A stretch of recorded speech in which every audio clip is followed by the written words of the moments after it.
Hey guys, it's Casey and welcome back to my channel. Now, I have no doubt that you've already seen the title of this video. In fact, it's most likely the reason that you clicked on it in the first place.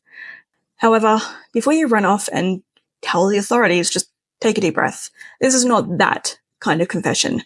I am not a sexual predator if that's what you're here looking for. I'm not lurking out here in the shadows of the Australian outback, stalking my prey like some kind of deranged lioness from a David Attenborough documentary. No, this video was about a very specific type of predatory behavior that is not acknowledged enough. The kind that kind of slithers into the cracks of our emotional psyches and festers there. The kind of predator that thrives off desire and exclusivity and, dare I say it, an insatiable hunger for control. See, I've been thinking a lot lately about the things that drive me, specifically when I was down in Melbourne a couple of weekends ago and it was just me, myself, and my prions in an MRI machine for 3 hours thinking about the instincts that make me me. And I'm not talking about as a doctor or a physicist or a mother or even a friend. No, I'm talking about part of me that feels this insatiable desire to possess something. Not to dominate and not even necessarily to control it, but to know it and own it and have complete and unfiltered access to it at all times. Take an orca, for instance. Trapped in captivity, majestic even in sadness. So why does that resonate so deeply within me? Out of everything in the entire world that I could desire, and I could have pretty much anything I wanted, do I want an orca more than anything else? Even though the very concept of an orca being in captivity disgusts me to my very core. Its captivity adds a layer of complexity to the sense of longing. The orca itself, its beauty and its tragedy is what makes it so irresistible to me. Its dependency on its environment, or let's be honest, in an ideal situation, on me, is what makes the whole entire situation that much more appealing. And it's not that I want to dominate it, it's more that I can't look away from its vulnerability. There's something so powerful in knowing that you could wield complete control over something, but are actively choosing not to. It's beautiful, yet vulnerable, and I want it. I want to see it, I want to know it, I want to be privy to every little factoid, like I'm perched on a godlike cloud, omniscient and in control of every little thing that happens in its life, like a really bad game of Sims. Let's shift our focus away from orcas and onto human relationships. If there's one thing that you need to know about me, it's that I fiercely guard my relationships with my friends, with my family, and with my colleagues. I am like a pit bull with a bone. Once my jaws have locked down on something, there is no prying them apart until I'm ready to let go. However, in order for me to actually get to that stage, I need to know beyond a reasonable doubt that I am number one. I need to be number one. In my friendships, in my relationships, hell, even in the hospital car park hierarchy, there is no middle ground to be found here. I don't want to be one of many, and I refuse to be one of many. And I'm an only child, so I am inherently a really poor sharer. But if there's one thing that I absolutely refuse to share, it is my friendships. And that's not to say that my friends can't have other friends, because they absolutely can have other people that they talk to and hang out with. I don't care about that. But if they want to be my friend, they cannot like those other people more than they like me, and they cannot like me less than I like them. And if I find out that they do, I will cut them off like cold turkey. I will ghost them like overnight. I do not even care. And yes, that might be selfish, but it's honest. And this is in no way a new sensation for me. When I look back on my relationship with my best friend, my real best friend, my not Nate or Ash, but my platonic soulmate, the most pivotal relationship of my entire life, and one of the most ill-fated partnerships in human history. When I look back on the first night that we ever met, I can see this dynamic. I met my best friend when he was 15 and I was 16, and we were at a barrack camp, and he'd come back to the camp in the middle of the night and he was very, very injured. Now, my mother, she was the head physician at this camp, and at the time there was a bacterial infection in the area, and no one could tell us where my best friend had been because he was unconscious when he came back to the camp. And if this bacterial infection got out into the general camp population, it would have been detrimental. Like, it would have overwhelmed us. We wouldn't have been able to cope with the effects of everything. So my mother did not want that to happen. So she decided that she was going to put my best friend into an isolation room with me, because she was very, very angry with me at the time, because I was to no one's surprise, I was a very troubled teenager. I was prone to tantruming, and I broke rules without regard for anyone or anything.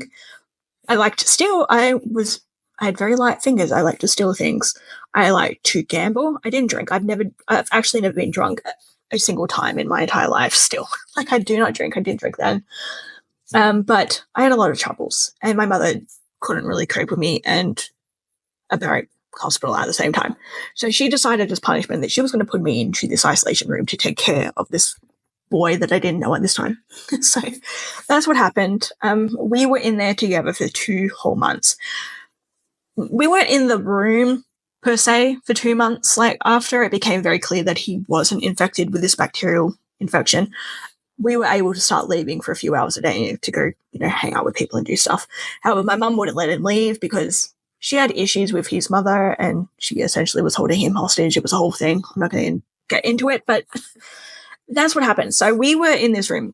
My best friend, he is part of an ethnic group that at the time, and I guess still, was obscenely discriminated against and faced a lot of prejudice.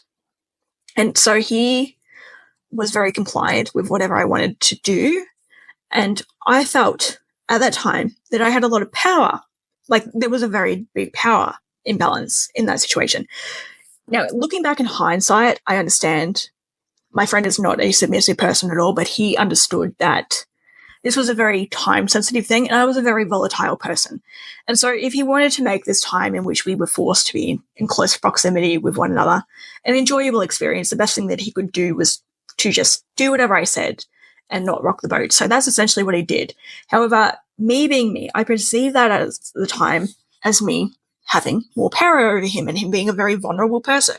And that was really my first taste of this, predatory behavior. And even now, decades later, I understand who he is and who he's not, and that he's not a vulnerable person. At least subconsciously, I understand that for a very long time after we left the isolation room, that I was chasing that purple dragon of him being, this vulnerable 15-year-old who didn't have any support and no one really cared about. And I was the only one who cared about him. And, he was relying on me. I got a real thrill out of that. And I was chasing that purple dragon for years and years and years. And even though it didn't exist, but I think that was really like my gateway drug into this whole entire thing. And flash forward to my early 20s, and I'm living with my best friend in his house in his town. And the greatest, worst, bestest thing, depending on how you look at it, in the entire world happened. So there were a lot of orphans, not in his town, but just in the country in general. And someone had the grand idea that the best way to deal with all these orphans is that they would spread them out between the provinces so everyone had to take their fair share. And at this point in time, for about 6 months before this happened, my best friend, he'd been building a boarding house in the town. I don't know why. Well, actually, I do know why. They would send their children to the city, and it's a completely different video. I'm not going to get into it here, but he was building a boarding house. So when they said that he needed to take in orphans, he was like, yes, absolutely. Send our quota. We're completely happy to fulfill it. So they sent us, I think it was about a dozen orphans, maybe a little bit more. So they sent them to us. We put them up in the boarding house, and it was like Christmas. It was like, yes, you're my favorite, and you're my favorite, and I'm going to give you this, and I'm going to give you this, and I'm going to give you this, but I'm not going to give it to you because I'm a terrible person. Who does that? I do, because I am horrible. Even now with Ash, and which is why it's got nothing to do with age specifically, because Ash is turning 30 this year, and he is everything that I wanted my best friend to be when he was 15, when we were in the isolation room. Ash is my dream come true. Nate is my work husband. He's one that I turn to with all my problems, but Ash is my absolute everything, because there is a part of me that feels powerful when somebody depends on me, when somebody needs me. And again, it's not about me controlling them. It's more about the fact that I could control them if I wanted to. I don't. I never have tried to control anyone, but the power is there if I really wanted to do so. I think specifically what I find so addictive is someone depends on you. They trust you completely, and you can do whatever you want to them, but you don't. You choose not to, and that choice feels powerful. And that power is satisfying. About having unchallenged, unfiltered access to someone. It's like saying, I can do anything to you, and you would still stay, but I won't because I care too much about you to actually hurt you. And no, I'm not proud about this, but I'm also not going to deny it. There's something about this dynamic that absolutely feeds the ego. It's not about being cruel or manipulative. It's about knowing that you have the absolute power to be so, but you're not. So where does this all come from? Why do I crave access and exclusivity and dependency? Well, I thought about it over the last week. Too much, probably.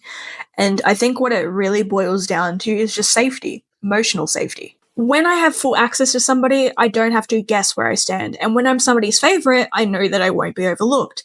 And when somebody is dependent on me, I know that they won't walk away. Do you know what? Maybe this makes me a better doctor, because medicine is also predatory in its own way.